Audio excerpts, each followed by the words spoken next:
Brothers and sisters, my heart's desire and prayer to God for the Israelites is that they may be saved.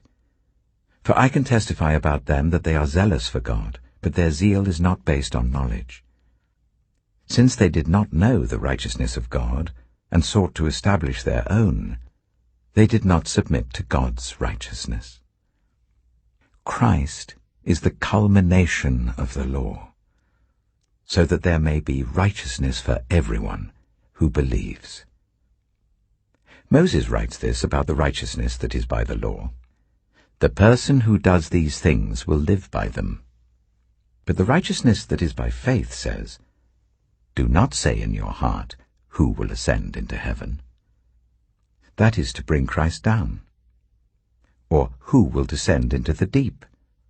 That is to bring Christ up from the dead. But what does it say? The word is near you. It is in your mouth and in your heart. That is the message concerning faith that we proclaim. If you declare with your mouth, Jesus is Lord, and believe in your heart that God raised him from the dead, you will be saved. For it is with your heart that you believe and are justified, and it is with your mouth that you profess your faith and are saved. As Scripture says, anyone who believes in him will never be put to shame. For there is no difference between Jew and Gentile. The same Lord is Lord of all, and richly blesses all who call on him. For everyone who calls on the name of the Lord will be saved. How then can they call on the one they have not believed in? And how can they believe in the one of whom they have not heard? And how can they hear without someone preaching to them? And how can anyone preach unless they are sent? As it is written, how beautiful are the feet of those who bring good news. But not all the Israelites accepted the good news. For Isaiah says, Lord, who has believed our message?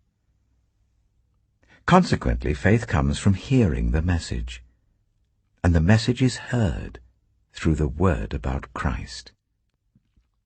But, I ask, did they not hear? Of course they did.